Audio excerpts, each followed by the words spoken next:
Welcome back. We are discussing John F. Kennedy and his record on civil rights, which wasn't too bad. It could have been better, but for a white guy with no clue, he didn't do too bad. Today, we're discussing his piecemeal approach to handling civil rights issues. Now, even though civil rights were not initially a priority for Kennedy, he did make moves to protect blacks and non whites in the United States. On March 6, 1961, Kennedy signed Executive Order 10925, which required government contractors to take affirmative action to ensure that applicants are employed and that employees are treated during employment without regard to their race, creed, color, or national origin.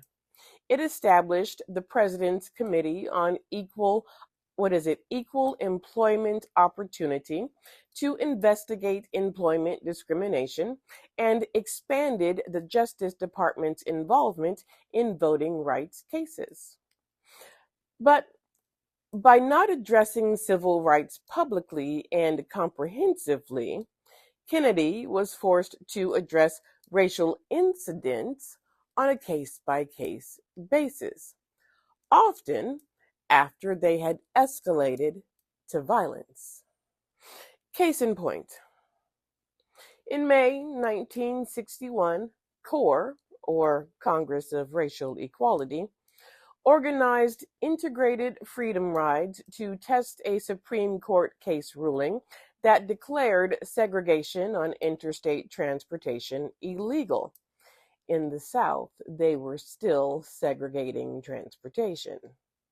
Freedom riders were arrested in North Carolina, beaten in South Carolina, and in Alabama, a bus was burned, and the riders attacked with baseball bats and tire irons.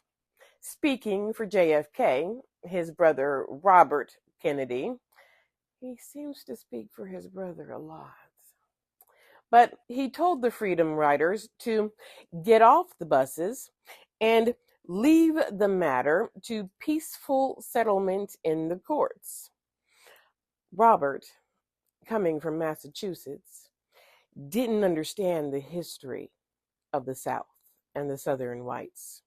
He didn't understand what the Freedom Riders were facing, and he didn't understand that the white Southerners were not going to listen to the courts because they felt that their violent actions were justified. He was a privileged white man from the North who believed in the systems because the systems had always worked for him. But I digress. Ultimately, JFK assigned federal marshals to protect the Freedom Riders rather than using federal troops or uncooperative FBI agents. Kennedy feared sending federal troops would stir up hated memories of Reconstruction among conservative Southern whites. Reconstruction was and still is a sore subject in the South. Let's talk about James Meredith. James Meredith and Ole Miss in September of 1962. Some of y'all have heard me tell the story of James Meredith and his attempts to enroll at the all-white University of Mississippi. On at least two separate attempts, Meredith was blocked by then Governor Ross Barnett. Long telephone conversations between the president, the attorney general, and the Mississippi governor failed to produce a solution. Everything, it all, turned into a race riot, a horrible, violent race riot. And despite the riot, Barnett refused to allow Meredith to enter the school. Robert Kennedy had sent in 400 federal marshals, but JFK eventually quelled the riot by mobilizing more than 30,000 troops, the most for a single disturbance in the United States history. 160 marshals were injured, including 28 marshals who received gunshot wounds, and 2 civilians were unalived. In the beginning of 1963, James Bevel, a Birmingham organizer of the Birmingham Campaign, rallied black youths to march in the streets at the beginning of May. Birmingham City Commissioner Eugene Bull Connor issued police dogs and high-pressure fire hoses to put down the peaceful protesters. The peaceful protesters were children. Nearly 1,000 young people were arrested. The violence was broadcast on television to the nation and the world. Invoking federal authority, President Kennedy sent several thousand troops to an Alabama air base. This event compelled Kennedy to publicly support federal civil rights legislation and eventually would lead to the passage of the Civil Rights Act of 1964. On July 11, 1963, he presented his intentions to establish new federal civil rights legislation and end segregation in Birmingham. He says, "This is not a sectional issue, nor is this a partisan issue.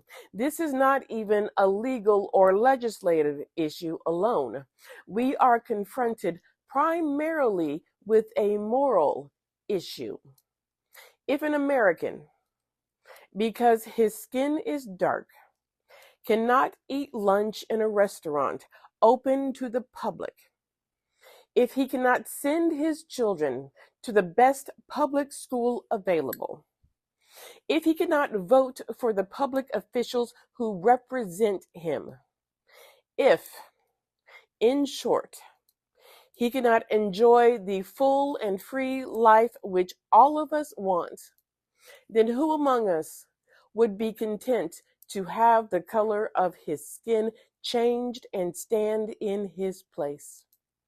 Who among us would then be content with the counsels of patience and delay? We preach freedom around the world, and we mean it, and we cherish our freedom here at home. But are we to say to the world, and much more importantly to each other, that this is the land of the free, except for the Negroes? That we have no second-class citizens, except for the Negroes?